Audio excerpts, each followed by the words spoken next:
I made this tweet about the announcement. I actually can't believe this is real. First time in a while a major Street Fighter DLC was announced successfully without leaks as well. I didn't see anyone predicting this. And then all the comments are like, actually, this was totally 100% leaked. But even though this was apparently, like, people were hinting at it, I mean, I didn't see any examples where it was like 100% M. Bison Terry, Elena Mai, and nothing else. Like all the examples people brought up of people predicting this had other content or other characters included, so it wasn't like 100%. But in the previous releases, first of all, for Season 1 of Street Fighter 6 DLC, it was just 100% leaked. Like, no guesswork, this was leaked. I personally don't like leaks, and I knew there was another round of leaks going on, but I was able to avoid the leaks myself. You know, I like to blur my eyes and pretend I don't see it. I personally don't like leaks. I think it takes away from the announcement. And I kind of like how this announcement was structured. Even though I'm not a huge fan of the artwork animation, it does remind me, I think this is like the Street Fighter 4 story endings animation. I think this could have been a cooler animation with higher quality. It could have been better. But I like the concept of doing like an out-of-game engine animated announcement for the DLC, and then saving the actual in-game trailer and gameplay trailers later on, because this kind of solves the issue of having suspense built for the characters while also announcing upfront the product that you would be purchasing if you're purchasing a season pass. So I know a lot of people are like, oh, having season passes for DLC before they announce all the content is anti-consumerist and bad business practice, and not good for the consumer overall.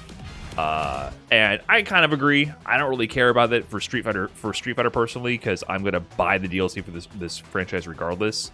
But I can definitely understand that if you're a more casual player, you should know what you're buying, of course. So I like this format at least for doing that, because we still have something to look forward to with each character. We don't know how Terry and Mai are going to look at all in engine and how they're going to play. So there's still at least... I like the suspense of getting the reveals. And I know some people think that's stupid. Sure. I think it's cool having the reveals come closer to the release date. The reveals and tourneys were hype. Yeah, it's kind of an aspect of a bygone era. Consumers have been burned by season passes and DLCs and things of that nature pretty hard from a lot of gaming companies over the past decade. So people are much more sensitive about the purchasing models for DLC these days. Rightfully so. What was that bag she was touching? Who, Elena? Elena is like the most forgotten character in this reveal, huh? You said bag? This is an animal. Talking about Elena? What bag is she touching? It's a fucking animal, right? I like her costume. I don't know. I hope they do something cool with Elena. I really didn't like Elena overall in Street Fighter 4. Not because of healing, but just I don't like the way her moveset looks. She was just not an appealing character to me. She's unique, at least. I can say that. Her moveset is very unique looking. So that is a plus. She was extremely jank in 4. It was busted. The biggest problem to me wasn't even healing. It was how difficult... First of all, your combos would whiff on her constantly. And it was so difficult to punish her specials, like that breakdance kick that led to a knockdown. Punishing it was very finicky, inconsistent, character specific, spacing specific. You couldn't tell the difference between like the light and medium versions, I believe, which had drastically different punish frame data, punish options. Now with buffer, it'll be easy, hopefully. Yeah, so the problem is in Street Fighter 4, you guys got to remember, and for those who weren't familiar with Street Fighter 4 and prior to Street Fighter 5 Street Fighter, there was no input buffer for normals. So if something was...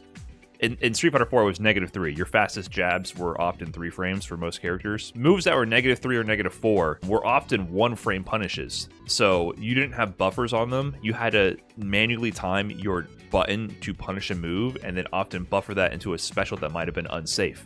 And that was literally a 1-frame punish. So you would see, like, you could see fancy combos in Street Fighter 4 and recognize, oh, that was a tough link. That was a 1-frame link.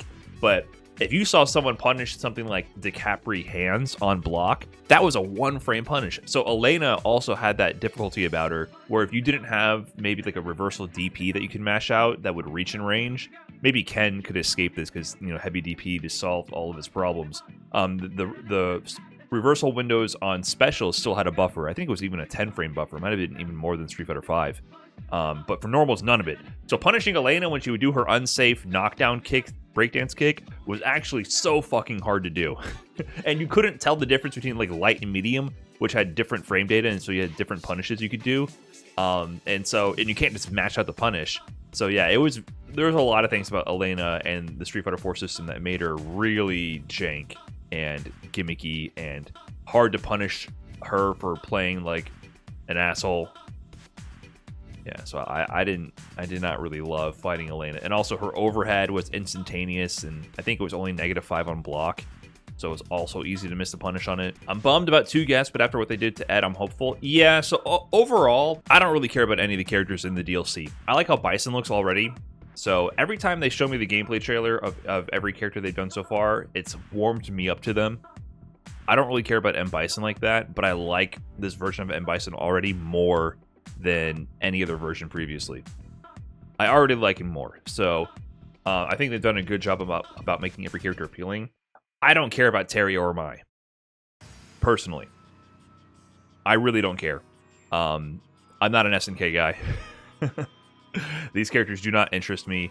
I have no emotional attachment to them. I have zero nostalgia for them. For me personally, I don't care. And for Elena, I also don't care. I didn't like her in Street Fighter 4. I've never seen her in Third Strike. Ever. I've never seen a tournament with Elena on the screen, not even once. Not even once. I've watched, in the modern era, I've watched a decent amount of Third Strike. I have never seen this character in play. So for me personally, all the picks, I do not love. However, my takeaway is, if people are happy and they're hyped and people are going to enjoy the characters, that's good enough for me. So that's how I feel. But I definitely saw a lot of mixed reactions, actually. A lot of people were disappointed with these announcements. And I can definitely understand that, because I'm not a huge fan of guest characters either. To me, I prefer no guest characters in Street Fighter. And it feels like this is an early move. Doing these characters this early feels strange when there's so many staple Street Fighter characters that people are waiting to have join the franchise. And a lot of people who are hopeful that their dedicated main will come to the game so that they can play their character. So I can definitely understand why a lot of people would be disappointed that 2 spots are being eaten up by guest characters from a different franchise when the franchise they want to play is obviously Street Fighter. So I can kind of get that. And also, people are disappointed that it's 4 characters again, which I also don't love. I feel like 4 characters is not enough. I think 5 characters would be way better. 4 characters a year feels like so few, and they're eating half of those spots with guest characters. Even though it's a historic announcement, if you're not in the demographic that cares about this crossover, then I can definitely understand being rather disappointed. Or it's fine, I guess not getting accustomed to a certain number helps. Well, the distribution of it also matters. The distribution of DLC characters in the past year for Season 1 was horrific. There was way too big of a dry spell post-Aki. Yeah, since Ed, it's been too fast relatively. Ed, Akuma, and now M. Bison are about to come out. I feel like Ed just came out. Now Bison and Akuma just came out, and now Bison is about to come out. Yeah, I mean, overall, I just want DLC announcements that get the most people excited to play Street Fighter. So if Ted and Ted, shows how much I care. Terry and Mai, if those characters get the job done, then it does it. Yeah, I think I was mixing Terry and Ed. They should have just fused Terry and Ed and made Ted. It's not going to get the job done. Yeah, I feel like most people who are going to be interested in this kind of a crossover are like in their 40s. Aren't you 40? No. Remember when Terry got added to Smash and a billion Zoomers made literally Who reaction videos? Exactly. At least now that Terry was in Smash, that does make this have a bit more reach. But I do feel like Street Fighter is the fighting game franchise. And I don't know. I'm just really not a huge fan of guest characters. I'm really not. And there's no original characters, which is kind of disappointing. Why not? Why am I not a fan of guest characters? Because to me, a guest character cheapens the experience. Either you're a game of guest characters, like I like that for Smash Brothers. It's a crossover game. That's what Smash Brothers is. Or Street Fighter. Street Fighter to me was kind of the pinnacle of like creating original characters and IP with staying power. I feel like that's a much more difficult thing to achieve. Guest characters are cool, but it's always cheap. it's a gimmick. To achieve something original that has staying power and cultural relevance, that's much more difficult to achieve. And Street Fighter has pulled that off. Yeah, it's less cheap because it's SNK. Like, you know, they've done this kind of crossover before. They've had a good relationship. So if they threw in Master Chief out of nowhere, then that's definitely, to me, like, it might have been more significant and gotten more new players to play, but it would have been more like, what are you doing, Street Fighter? What are you doing? I agree with your feelings on guest characters. Terry and mine don't feel too alien, though, so I can live with it. Yeah, it's definitely the most natural sort of guest character to have. But yeah, so overall, my opinions, I don't really care. I'm not too excited about any of these characters. However, I wasn't excited about Ed at all. I thought Ed was a trash character in Street Fighter V, and they changed my opinion about him in Street Fighter 6. And Bison looks cool. I also was not looking for Bison to come back. I was totally fine with him being gone, but he looks cool already in Street Fighter 6. So I feel like I trust the developers to take whatever and make them interesting gameplay-wise and appealing gameplay-wise.